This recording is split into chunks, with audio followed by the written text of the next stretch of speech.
7:30. We're going to go and get started this morning with a few brief morning announcements. Man, so good to see all of you this morning.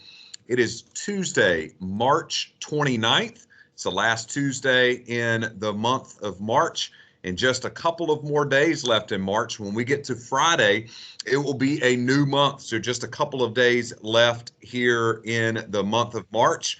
And as I count through, I think that we only have about 13, 14 school days left until spring break. So let's make sure that we are doing everything we can this week and next week to have fantastic weeks. Hey, a couple of updates and reminders. So changed a couple of things on here. So scholars, take a look at the screen, right? So it's actually the second day of the fourth quarter today, but the fourth quarter has already started. So check out this announcement. So most of the time we wear our purple shirts on Friday. Well, this week we can wear them on Thursday, because on Friday this week, if you remember, and I'll show you the slide here in just a second, we are participating in Math Madness. It is time, right? We've been talking about it for about a month. And it is coming. You may have been practicing in class a little bit, but we're having a competition, right? Kindergarten will have a competition. First and second grade will have a competition. And then third, fourth, and fifth grade will have a competition. And it is going to be awesome, I promise. It is going to be on Friday. And so what we are asking you to do is, go back to that screen, Mr. Hagee, there it is. What we're asking you to do is to wear your team colors, right? So for instance, if you're the Duke Blue Devils, you would wear royal blue. If you are the Carolina Tar Heels, you would wear light blue or white. If you are, how about Purdue? You'd wear gold, right? Or black, right? So if you don't remember what your team is or your team colors are, that will all be sent back out later today to your teachers, also with the directions on Math Madness. But wear your team colors on Friday as we compete to see who is going to win in the bracket challenge on Friday. Looking forward to that. Hey, we have interims for third, fourth, and fifth graders this week, starting tomorrow. And just as a reminder, there will be no morning announcements tomorrow. So no Microsoft Teams announcements tomorrow, because we are going to start our interim testing. So we want to make sure that we're getting started on time with that. So tomorrow, scholars, when you get into the Eagle's Nest, you'll have your breakfast, and then you will go ahead and get started with your day. And we got a Scholar Dollar store coming up on Thursday. Looking forward to that. That schedule, teachers, was sent out by Miss Green the other day. It is going to be a fun Thursday. And last but not least, scholars, try to become a Scholar of the Week. Just a couple of more weeks before spring break. So what are you doing to become a Scholar of the Week?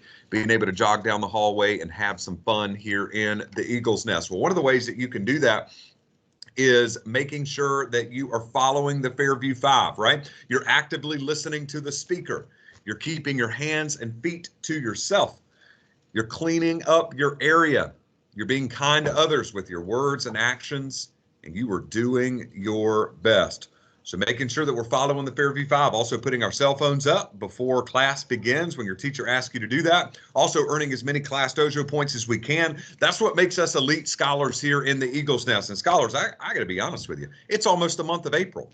You have done so well from August all the way to now, right? So finish strong. Continue doing the right thing each and every day for your teachers and all of the awesome staff here at Fairview. And one of the best ways to do it is by following the Fairview 5. Hey, take a look at this weather report. Yesterday was a sunny day. Today, maybe a couple clouds coming in, but it's still going to be a nice day. Looking like we can get some recess in on Tuesday and Wednesday outside, as we've got 54 degrees is the high today. Look at that high tomorrow, 72. I tell you, right? So a little spring weather is on its way. But if you like cold weather, then you got a little bit today. So probably want to wear a jacket when you go outside today. And you probably want to follow the Fairview 5 when you go outside today too. Why?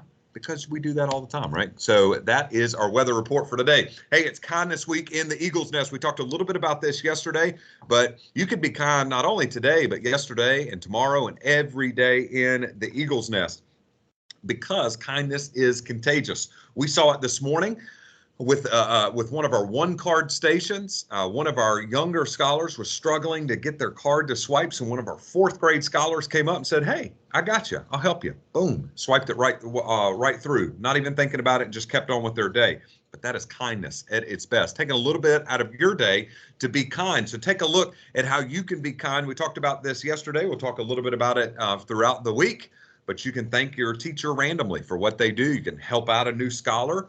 You can ask somebody how you can help them. You can simply smile. If you don't want to do anything other than smile, right, that is a good thing as well. Holding the door open for somebody is always a good thing to do as well, and giving compliments. So plenty of ways that you can be kind. And there's the slide that I told you we'd get to, right? Math Madness is coming on Friday. Now, I know Friday's April 1st, but this is not an April Fool's joke. It is happening. Math Madness. I can't wait. That schedule, teachers, will be sent out to you a little bit later this afternoon so that you will know when your class is participating in this activity on Friday. It'll be held in the main gym, and I'm excited. I will be there for every single match, and I cannot wait to see the math skills happening here in the Eagle's Nest. All right, so want to share really quick as we continue to walk through. Let me get to the right one today. There we go. We've got just a few more prominent female figures that we are going to be highlighting. I just showed you tomorrow, so don't,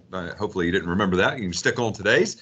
But want to show you and showcase one today as we continue to walk through Women's History Month all throughout the month of March as we celebrate women in the history that they have had here in the United States and beyond. So today we're going to briefly talk about Eleanor Roosevelt. And as always, your teachers can show you a quick little video and a reading at the end if they choose to do so. But follow along with me at the very top. It said Eleanor Roosevelt was an American political figure, diplomat, and activist. She was the longest serving First Lady of the United States. Not only did she change the role of First Lady from passive hostess to active political leader, she also became an outspoken politician in her own right. During her time as First Lady, Eleanor Roosevelt held press conferences on important issues from women's rights to children's causes, wrote a newspaper column sharing updates, presented lectures, and led marches and protests.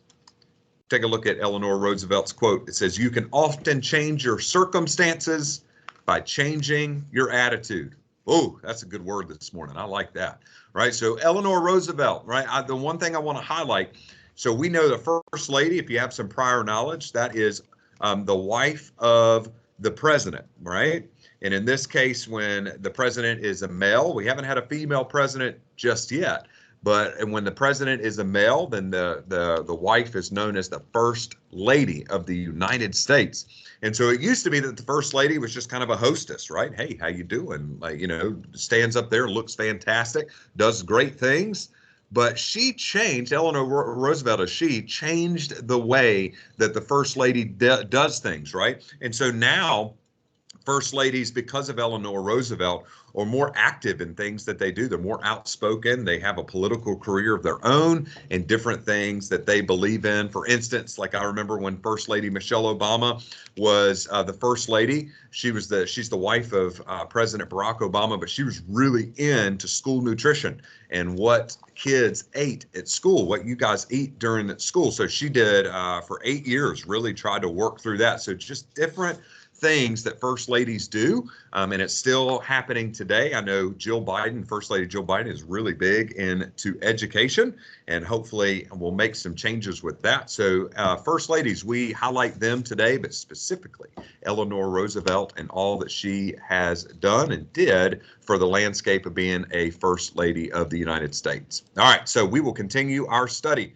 on Women's History Month. We have 2 more days of that coming tomorrow, or excuse me, on Thursday will be our last day because we do not have announcements tomorrow because of interim. So we'll highlight our last female for Women's History Month on Thursday, and it is going to be a great day in the Eagle's Nest today. I'm looking forward to seeing you not only follow the Fairview 5, but being kind throughout the Eagle's Nest today, getting after it in your studies and making sure that you're doing great inside your classrooms today, and you're taking everything you can from our awesome staff and teachers as they are going to bring you the energy today. Hey, it is 7:39. It's time to get after it today. I hope that you have a fantastic Tuesday in the Eagle's Nest. Remember to be great, because you are great. Have a fantastic day.